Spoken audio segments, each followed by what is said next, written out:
Hello guys, welcome to our channel The Physiopath Stalker Part 2. Chapter 6 Part 1.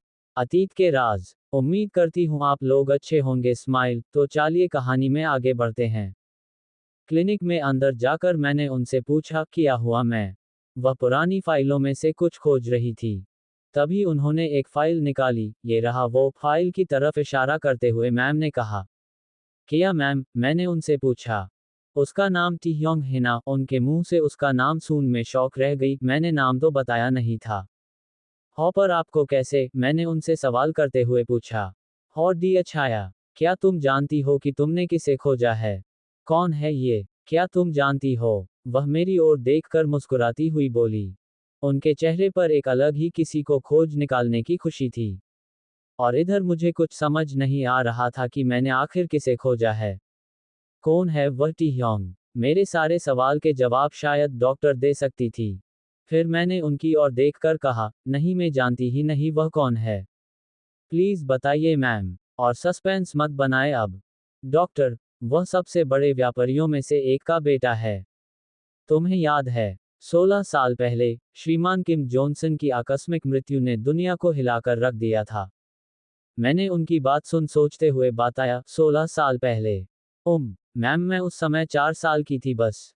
Doctor मुस्कुराकर बोली, ओह ठीक है। सुनो तुम, यह एक बहुत ही विवादास्पद विषय है। पहला जरूरी काम जो तुम्हें करना होगा वह है पुलिस को उसकी असली पहचान का पता नहीं चलने देना। वह बच्चा टीह्योंग बहुत कुछ सह चुका है। और बहुत कुछ बुरा हुआ उसके साथ। उसका अतीत वाकई बहुत बुरा था। लेकिन वह बिल्कुल ठीक होगा। क्योंकि उनका इलाज लीडर डॉक्टर ने किया था। कैसा इलाज? मैं कुछ समझ नहीं पा रही हूँ मैम।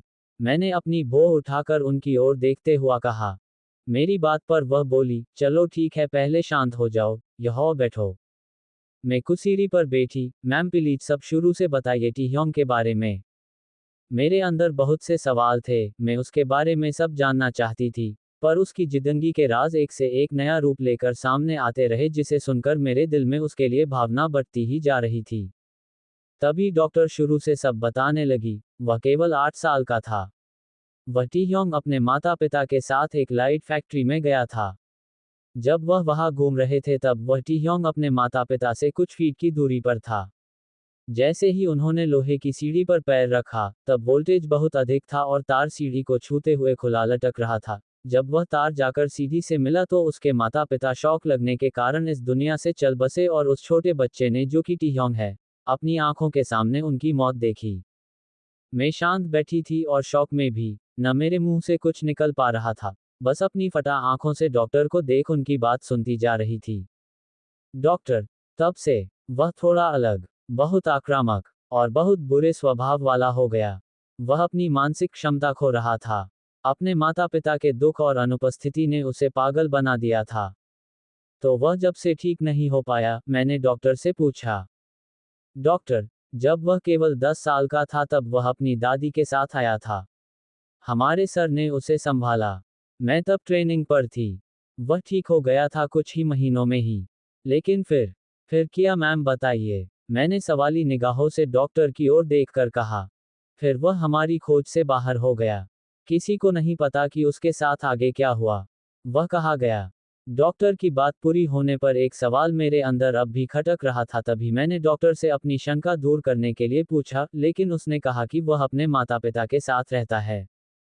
डॉक्टर ने झट से फाइल बंद की और मेरी ओर देखते हुए बोली, क्या?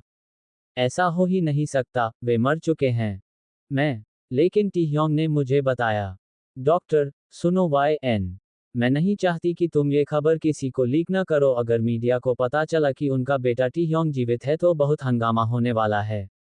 वह एक साइकोपैथ है और ज्यादा खतरनाक हो सकता है अगर अच्छा व्यवहार नहीं किया गया उसके साथ तो। सबसे पहले उसे वहां से बाहर ले आओ। उसका मन कभी भी बदल जाता है और वह कुछ भी कर सकता है। उसे पता ही नहीं चलता कि क्या सही है और क्या गलत। और हाँ, मेरे से कांटेक्ट में रहना। और हाँ, वह तुमसे प्यार करता है। तो इससे उसे बेहतर बनने में मदद मिलेगी। तुमने कहा था कि जब भी तुम उसके साथ होती हो तो वह नॉर्मल बर्ताव करता है। मैं उनकी हर बात पर हाँ में सर हिलाते हुए बोली, हाँ डॉक्टर, मैं पूरी कोशिश करूंगी। डॉक्टर मुस्कुराती हुई कहने लगी, मुझसे कोई मदद चाहिए हो तो कॉल करना, ठीक है। हॉ में सर हिलाते हुए मैं शांति से क्लिनिक से बाहर आई और घर वापस चली गई। घर पहुंचकर मैं अपने कमरे में आई और बेड पर लेट गई। मैं दुखी थी और निराश भी। तभी खुद से मन ही मन कहने लगी, इलाज के बजाय वह अंदर जेल में है सिर्फ मेरी वजह से। ओघ चेत कर मैं बेड से उठी और खुद पर गुस्सा उतारते हुए टेबल पर रखा गिलास जोर से नीचे जमीन पर फेंक दिया। वह मुझसे प्यार करता है और मैं उसके जीवन में कुछ भी गलत नहीं देख सकती अब। न कुछ गलत होने दूंगी अब उसके साथ। Chapter 7 part 1। तुम कहाँ गए? अगले दिन मैं दोपहर 12 बजे के बाद तैयार होकर पुलिस स्टेशन गई। वहाँ ऑफिसर से टीह्योंग के बारे में पूछा तब उन्होंने कहा वह दोपहर 12 बजे ही चले गए। मैं उनकी बात सुन ऐसी सोच में पड़ गई थी। नहीं, ये संभव नहीं है। उसने मेरा इंतजार किया होगा। लेकिन वास्तव में वह मेरा इंतजार किसे बिना ही जा चुका था। अपना सर पकड़कर मैं उसे कहाँ ढूंढूंगी अब? टीह्योंग कहाँ हो तुम? कहते हुए फिर मैं स्टेशन से बाहर आई। डॉक्टर को कॉल करके सब कुछ समझाया। उन्होंने कहा कि जब वह मुझे मिल जाए तो मुझे सूचित कर देना और उसे हर जगह खोजना। उनकी बात मानकर मैं उसे हर जगह खोजने लगी। अंधेरी शाम ढल गई थी। मैं उसे ढूंढते ढूंढते नदी के पुल पर निराश बैठी थी। फिर मैंने घर जाकर खाना खाने का फैसला किया। घर आने के बाद रात को जब मैं सोने गई तो मैं जानबूझकर खिड़की खोलकर सो गई। मेरे दिल में एक उम्मीद थी कि वह आएगा जरूर। कुछ देर बाद मुझे नींद आ गई। तभी मैंने खिड़की पर बैठा उसे देखा कि तभी अचानक मेरी आंख खुली तो उफ, एक सपना था। कहते हुए मैंने खिड़की की ओर घूर कर देखा और एक प्यारी सी मुस्कुराहट मेरे चेहरे पर आ गई। वो जब मैंने उसे पहली बार देखा था, उसका चेहरा जो चांद की रोशनी में खिल रहा था, मुझे उसकी हर छोटी से छोटी बात याद आने लगी। आंखों में आंसू लिए मैं वापस बिस्तर पर लेटकर सो गई। अगले दिन मैंने उसे फिर से हर जगह खोजा लेकिन मैं उसे कहीं नहीं ढूंढ पाया। हार मानकर मैं चलते चलते रो रही थी। ये सब मेरी वजह से हुआ, कहकर मैं एक जगह रुक गई। आसमानन की ओर देखा तो लगभग अंधेरा हो गया था। मैं पुल की बाड़ पर बैठी और अपना प्रतिबिंब पानी में देखने लगी। जब मैंने पीछे से कुछ लोगों को चिल्लाते हुए सुना, पर मैंने उनकी पर ध्यान नहीं दिया। जैसे ही मैंने ध्यान से सुना, अरे लड़की हटो हटो, वह तुम्हें मार डालेगा, कहते हुए कुछ लोग मेरे पीछे से चिल्ला रहे थे। रुको, किया मुझे मार डालेगा। मैंने पानी में देखा तो पानी ने दो लोगों के प्रतिबिंब दिख रहे थे। एक तो मैं और दूसरा कौन? बिना देर लगाते हुए मैं पीछे मुड़ी। वहां काली कलर की हुडी में टीह्योंग खड़ा था, जिसके हाथ में चाकू था और वह चाकू मेरी तरफ कर मुस्कुराता हुआ बोला, हे डियर छाया। मुझे याद किया। उसे देख खुशी के मारे मेरी आंखों में आंसू आ गए। हे भगवान, टीह्योंग, कहाँ थे तुम? बिना कुछ बोलो वह चाकू मेरे ओर नजदीक लाने लगा। क्यों?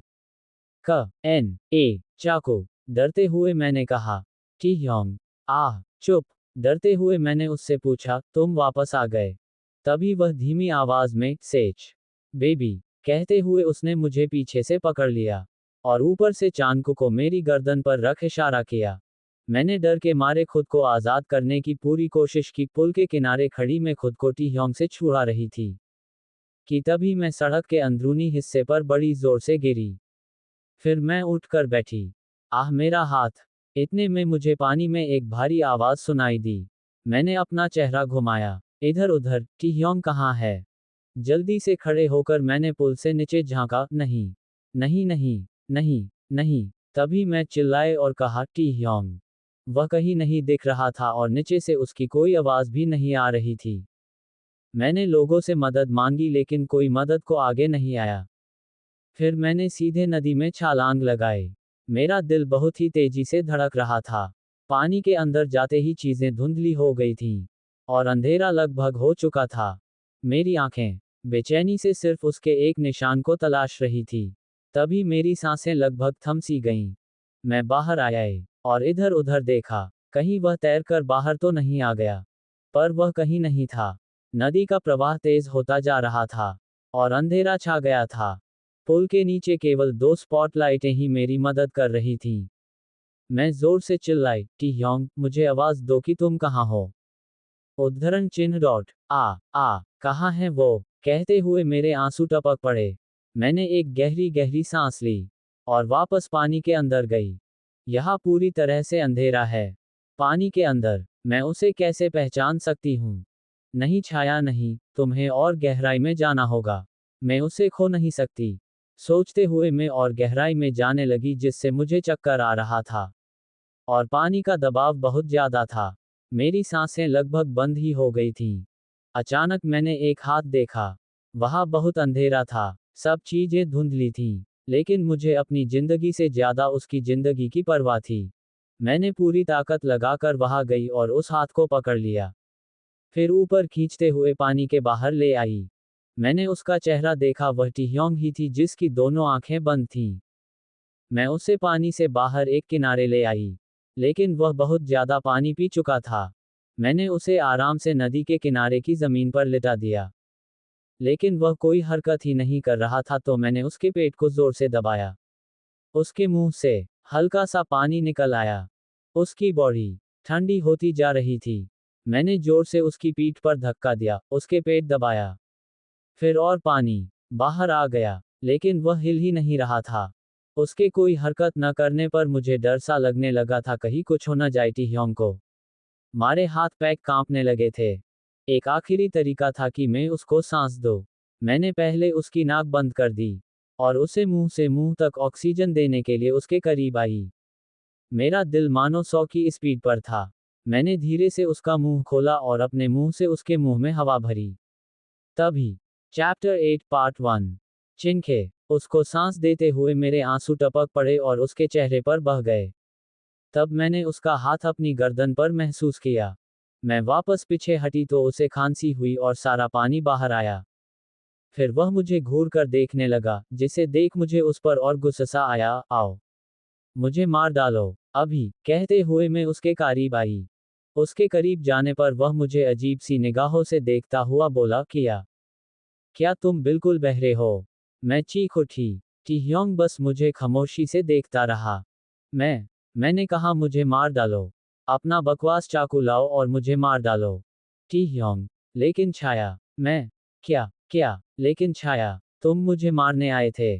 और तुम इस नदी में गिर गए, कोई तुम्हें बचाने या मेरी मदद करने नहीं आया। मैंने तुम्हें बचाया। मैं मारे जाने के ही लायक थी। क्योंकि मैंने उसे बचाया जो मुझे मारना चाहता था। मैं तुम्हें बचाती रहूंगी टीह्योंग, और अगले ही दिन तुम मुझे मारने के लिए वापस आ जाओगे। क्या तुम मुझे कारण बता सकते हो कि तुम मुझे मारना क्यों चाहते थे? वो निराश होकर उसने कहा, उसके मुंह से शब्द नहीं निकल रहे थे। मुझे उसकी इस हरकत पर बहुत ही गुस्सा आ रहा था। वह इंसान जिसको मैं 2 दिन से पागलों की तरह ढूंढ रही थी, आज वह मुझे मारने आया। और खुद ही पानी में गिर पड़ा। सुनिए मिस्टर टीह्योंग, हर दिन इतनी मेहनत करने की जरूरत नहीं है। आप मुझे मारना चाहते हैं। ठीक है, आओ मुझे मार डालो। और गहरी सांस लो फिर। कि हाँ, छाया अब नहीं रही। मैं बस बोलती जा रही थी और वो खशोश मेरी सारी बातें सुन रहा था। मैंने चेते हुए कहा, मैं तुम्हें बचाने के लिए उसमें कूद गई। क्योंकि मैं तुमसे प्यार करती हूँ। हाँ, मैं सच में तुमसे प्यार करती हूँ। लेकिन टीह्योंग, छाया, मैं तुमसे प्यार करता हूँ। बस अपना मुंह बंद करो, चीखते हुए मैंने कहा। फिर वह कुछ नहीं बोला, मैं भी शांत होकर और उससे मुंह फेर कर खड़ी हो गई। जैसे ही मैंने मुड़कर देखा तो टीह्योंग रो रहा था। अरे सुनो, अफसोस के साथ मैंने उसकी ओर देखकर कहा। तभी रोते रोते वह कहने लगा, मैं बहुत बुरा हूँ। मैं खुद का सामना भी नहीं कर सकता। मैं कुछ कहने ही वाली थी कि वह मुझे रोकता हुआ कहने लगा, नहीं छाया नहीं। मैं बता नहीं सकता कि मेरे साथ क्या हो रहा है। मैं चुप हो गई और उसे रोते देखने लगी। उसे ऐसा देख मुझे बहुत बुरा लगा। मैं उसकी ओर आई। टिया, मुझे लगता है कि मैं बहुत ज्यादा बोल गई, दिलासा देते हुए मैंने कहा। टीह्योंग, छाया, मुझे नहीं पता कि मेरे साथ क्या गलत है। अगर मैं वर्तमान स्थिति में जी रहा हूँ, अब जब मैं तुमसे प्यार करता हूँ, तो दूसरे ही पल मैं तुमसे नफरत करने लगता हूँ। मुझे तुमसे दूर रहना पसंद नहीं है। मैं उसे देख रही थी और सोच रही थी, क्या करूं? हाँ, मुझे पता है क्या करना है। वह आंसू साफ करता हुआ बोला, क्या तुम मुझे माफ कर सकती हो? मैं उसे देख मुस्कुराती हुई बोली, हाँ, लेकिन तुम्हें मेरे साथ हॉस्पिटल आना होगा। वह मुझे अविश्वसनीय तरीके से देखता हुआ बोला, पर क्यों? मैंने उसे समझाया, क्योंकि ज्यादा पानी पीना ठीक नहीं है, इसलिए जांच करा लेना बेहतर है। तब टी ह्योंग ने मेरी बात पर कहा, लेकिन मुझे किसी चेकअप की जरूरत नहीं है। मैं ठीक हूँ। नहीं, मेरे साथ चलो, कहकर मैं उसको अपने साथ ले गई। फिर हम बैठे टैक्सी में। अचानक टी ह्योंग ने मुझसे पूछा, छाया, क्या ये सच में जरूरी है? मैंने उससे शांत रहने को कहते हुए कहा, हो। कुछ देर बाद हम क्लिनिक पहुंच गए। एक नर्स सामने से आई और उसने मेरी तरफ देखा। मैंने उसे देखकर हौ में सर हिलाया। फिर वह नर्स टी ह्योंग को अपने साथ ले जाने लगी। उस नर्स को देख टी ह्योंग ने मेरा हाथ पकड़कर कहा, यह मुझे कहाँ ले जा रही है? मैंने उसके दोनों हाथ प्यार से थामे, तुम जाओ। वह बस कुछ चीजों का चेकअप करने जा रही है। फिर हम वापस चलेंगे, कहते हुए उसे जाने दिया। फिर वह उसे ले गई। तभी मनोवैज्ञानिक डॉक्टर मिस डी पीछे से आई। छाया, जब आप टैक्सी में थी तो मेम को सब कुछ संदेश भेजकर आपने बहुत अच्छा काम किया। मैंने हाँ में सर हिलाते हुए उनसे कहा, हो मैम, लेकिन मुझे दुख हो रहा है क्योंकि मैंने उससे झूठ बोला था। मिस डी ने मेरे कंधे पर हाथ रख कर कहा, नहीं, आपने यह उसके लिए किया। अब मैं उसे यहाँ देख सकती हूँ। उसे यह बताना बिल्कुल भी ठीक नहीं था कि उसका इलाज एक मनोचिकित्सक द्वारा किया जा रहा है। वह कभी भी यह स्वीकार नहीं करेगा। मैंने निराश होकर हौ में सर हिलाया। फिर मैं उसके कमरे में गई तो वह सो रहा था। डॉक्टर ने मुझे बताया उसे बेचैनी हो रही थी, तो हमने ही इंजेक्शन लगा दिया। मैं मुस्कुराई और उसके गाल को प्यार से छुआ। फिर उसके कान में फुसफुसाई, मैं बाहर बैठी हूँ। और बाहर आ गई। मिस डी ने मेरे पास आकर कहा, जैसे ही वह उठेगा मैं सेशन शुरू कर दूंगी। मैंने मुस्कुरा कर कहा, जरूर मैम। मैं बाहर कुर्सी पर बैठी थी कि नींद से मेरी आंख लग गई और मैं वहीं बैठी सो गई। एकदम मैंने कांच टूटने की आवाज सुनी और टी ह्योंग भी जोर जोर से चिल्ला रहा था। मैंने नर्स को टी ह्योंग के कमरे से बाहर भागते हुए देखा। वह डर से कांप रही थी और अपनी फटी आंखों से चौंक रही थी। उसके हाथ पर खून लगा हुआ था। ये सब देख मेरी डर से बुरा हालत हो गई थी। आखिर अंदर क्या हो रहा है? बिना देर करे मैं कमरे के अंदर भागी और देखा। Chapter 9, you are my safe place. उम्मीद करती हूँ आप लोग अच्छे होंगे। स्माइल। तो चलिए कहानी में आगे बढ़ते हैं। मैं भागती हुई कमरे में आई। क्या हो रहा है? कहते हुए मैंने देखा कि टी ह्योंग बहुत बुरी तरह चिंखे मार रहा था। वहां खड़ी नज अपने कानों पर हाथ रखते हुए बोली, हे भगवान, ये कोई इंसान नहीं बल्कि जानवर है। पहले जल्दी से अपने कान बंद करे। टी ह्योंग, क्या क्यों चिंख रहे हो? ऊंची आवाज में कहा। मैंने कहा। मैंने देखा कि खाने का कटोरा टूटकर नीचे गिरा पड़ा था। टी ह्योंग मेरी ओर देखकर बोला, वह लेडी मुझे रात का खाना खाने के लिए मजबूर कर रही थी। नस कांपती हुई कह रही थी, हे भगवान, मैं अथॉरिटी को खबर करने जा रही हूँ। मैंने पहले उसे रोकते हुए कहा, नहीं नहीं, रुको, डॉक्टर डी को बुलाओ प्लीज, और रात के खाने का एक और कटोरा ले आओ। नस भागकर बाहर गई। उसके जाने के बाद मैं बैठ गई, फर्स्ट एड बॉक्स लेकर, और उसके हाथ पर पट्टी बांधने लगी। टी ह्योंग अब कुछ शांत हो चुका था। वह मुझे देखता हुआ बोला, मैं रात का खाना नहीं खाना चाहता। मैंने पट्टी करते हुए उसकी ओर देखा और नृम लहजे में कहा, मैंने नस को आपके पास भेजा था रात के खाने के लिए, क्योंकि मेरे हाथ में चोट लगी है, वरना मैं ही आपके पास खाना ले आती। तभी नस कमरे आई, रात के खाने का ताज़ा कटोरा लेकर। उसने उसे टेबल पर रख कर घूर कर देखा और चली गई। मैंने ऐसा बर्ताव किया जैसे मेरा हाथ दर्द कर रहा है और कटोरा हाथ में ले लिया। टी ह्योंग ने मेरी ओर देखा और मुझसे कटोरा लिया और अफसोस के साथ कहने लगा, मुझे माफ करना, मैं इसे खुद खा रहा हूँ। उसकी बात सुन मैंने उसके हाथ से कटोरा ले लिया और कहा, कम से कम अभी तो नहीं, तुम्हारे हाथ से खून बह रहा है। उसके मुंह के सामने खाना लेकर चॉपस्टिक से उसे खिलाया। टी ह्योंग मुस्कुराता हुआ बोला, तुम मुझे इतना समझती हो? मुझे नहीं पता, लेकिन कभी कभी मैं अपने गुस्से पर काबू नहीं रख पाता। मैंने उसकी ओर देखा और प्यार से कहा, कोई बात नहीं, ये भी ठीक है।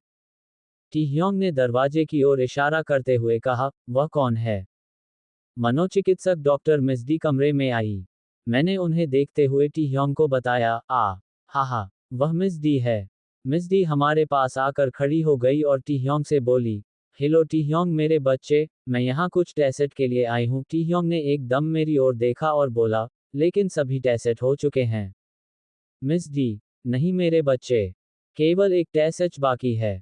टी ह्योंग मेरा हाथ कसकर पकड़ता हुआ कहने लगा, किस तरह का टेस्ट? मिस डी ने मेरी ओर देखकर इशारा किया, तभी मैं बोली, टी ह्योंग, तुम इतना डर क्यों हो रहे हो? मिस डी अपना गला साफ करते हुए बोली, ठीक है, तो मेरे कुछ सवाल हैं, आपके दैनिक जीवन और स्थितियों को देखने और प्रतिक्रिया करने से संबंधित। आपको उनका उत्तर देना होगा। टी ह्योंग मिस डी को गुनता हुआ भारी आवाज में बोला, मैं पानी में डूब गया था, मेरे दिमाग को कोई झटका नहीं लगा। जो मैं जवाब दूंगा, तुम्हारे किसी भी सवाल का जवाब नहीं है मेरे पास। मिस डी ने मुझे एक लुक दिया, तभी मैंने, टी ह्योंग, कृपया उन्हें उत्तर दो, कृपया मेरे लिए, कहते हुए मैंने उसे गले लगाया। टी ह्योंग शांत होता हुआ बोला, ठीक है, मैं ये तुम्हारे लिए कर रहा हूँ। मैंने मुस्कुराकर कहा, थैंक यू टियर, मैं बाहर बैठी हूँ। टे लव यू वाई एन। मैं मुस्कुराया, मैं भी तुमसे बहुत प्यार करती हूँ। अगला दिन समय ज्यादा लगने की वजह से मुझे वही बाहर सोना पड़ा।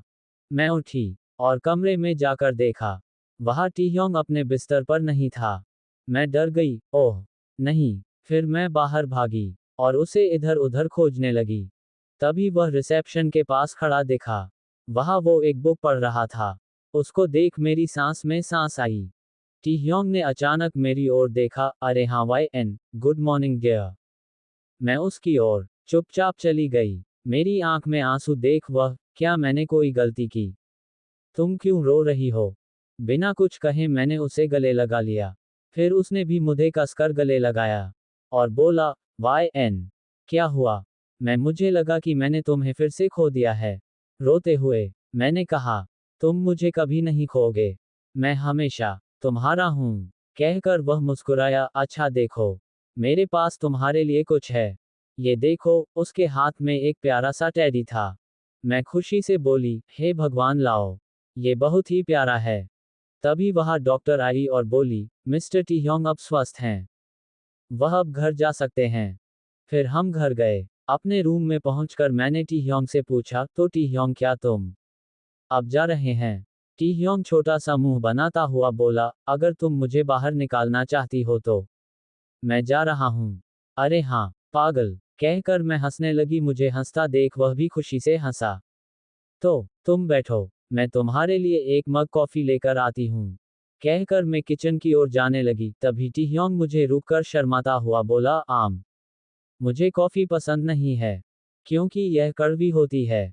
ऑक ऑक ठीक है, हॉट चॉकलेट। मैंने मुस्कुराते हुए पूछा, तो वह अपना सर सहलाता हुआ बोला, हो ये ठीक है।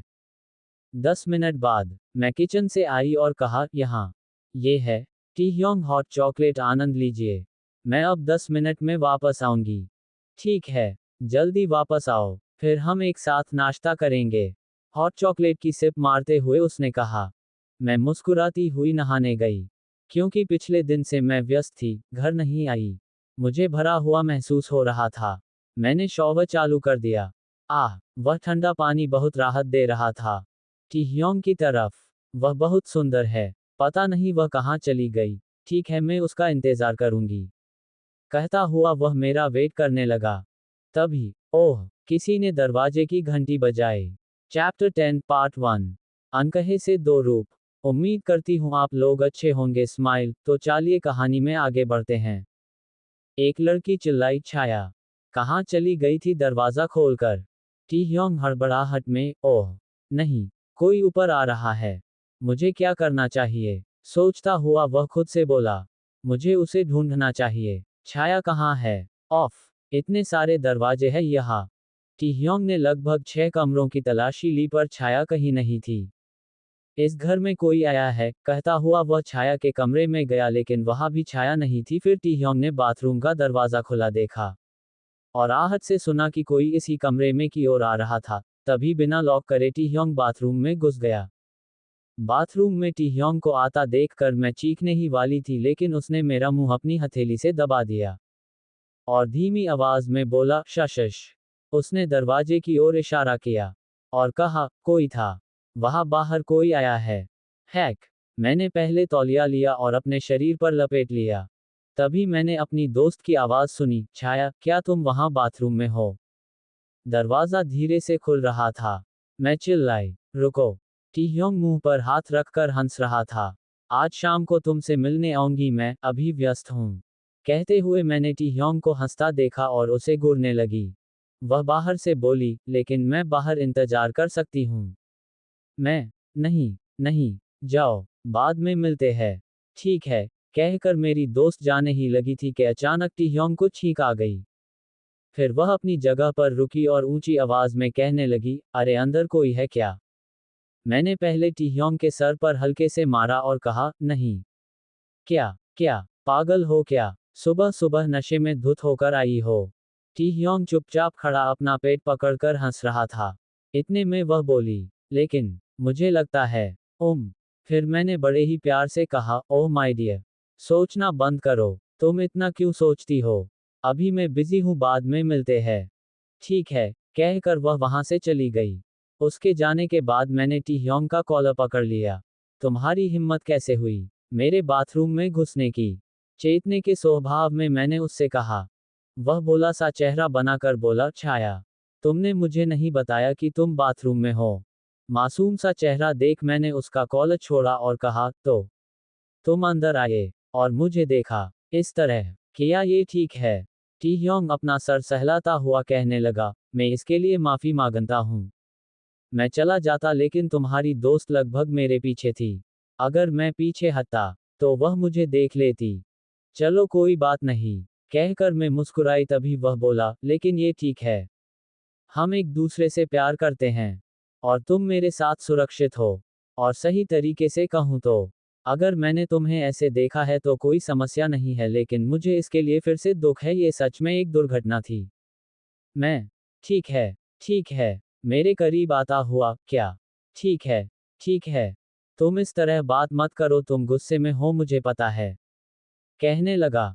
मैंने उसे घूर कर देखा, फिर आगे बढ़कर उसके गाल पर छोटी सी किस की। टीह्योंग मुस्कुराता हुआ अपनी गाल पकड़कर बोला, वाह, यह क्या था? मैंने उसके कान में धीरे से जवाब दिया, एक किस। ही, अब जाओ, मुझे कपड़े बदलने दो।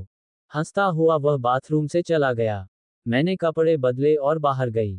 कमरे में आते ही टीह्योंग मुझे देखकर, अरे हाय छाया, आ गई तुम। मैं मुस्कुराए और अचानक याद आया, रुको, मैं नाश्ता बनाकर आती हूँ। टीह्योंग खिलखिलाता हुआ मेरे पास आकर बोला, मैं भी तुम्हारे साथ शामिल होऊंगा। मैंने सर हिलाते हुए कहा, ठीक है, आओ। खाना बनाते समय टीह्योंग मुझे रोबोट की तरह देख रहा था। उसका मेरी तरफ यूं देखना मुझे नर्वस कर रहा था। तभी मैंने अपना गला साफ करते हुए कहा, वह मेरी बात का जवाब दिए बिना बस मुझे ही देखे जा रहा था। मैंने हिचकिचाते हुए कहा, तुम मुझे इस तरह क्यों घूर रहे हो? टीह्योंग ने अपनी पलकें झपकाए और कहा, ठीक है, मैं नहीं घूरूंगा अब। मैंने उसकी ओर देखकर अजीब सा मुंह बनाकर कहा, अजीब एलियन। अब उसकी निगाहों मुझसे हट चुकी थी। वह ऊपर की ओर देख किसी सोच में डूबा मुस्कुरा रहा था। मैंने उसकी ओर देखकर कहा, अब तुम क्या सोच रहे हो? टीह्योंग, कुछ नहीं, बस हाथ से भी खूबसूरत होते हैं, कहता हुआ वह फिर से मुस्कुराने लगा। रुको, क्या तुम उस बाथरूम हादसे की बात कर रहे हैं? मैंने खाना बनाने से अपना हाथ रोका और उसको फटी आंखों से देखते हुए कहा। टीह्योंग मेरी ओर आंख मारकर, स्मार्ट लड़की। उसकी इस बात पर मुझे शर्म सी आने लगी। अपना मुंह छुपाते हुए मैंने कहा, मैं तुम्हें मार डालूंगी। मुझे शर्माता देख वह जोर जोर से हंसने लगा। ओह, कोई शर्मा रहा है? उसकी यह हंसी मुझे और ज्यादा नर्वस कर रही थी। आहा, नहीं, मैं नहीं हूं, कहकर मैं अपने काम में लग गई। फिर मेरे चेहरे को अपने हाथों में थामता हुआ वह बोला, हाँ, तुम शर्मा रही हो। मैं, नहीं हूं। हाँ, छाया। चेतकर मैंने इसके मुंह में खाने का एक टुकड़ा डाला। टीह्योंग हंसकर बोला, ये तो बहुत अच्छा है। मैं, हाँ, खाओ और चुप रहो। टीह्योंग, ठीक है, मैं भी तुमसे प्यार करता हूँ। किया। उसका प्यारा सा जवाब सुनकर मुझे मन ही मन काफी अच्छा लगा। टीह्योंग बात बदलता हुआ कहने लगा, मैंने कहा, मैंने एक छोटा बर्गर बनाया।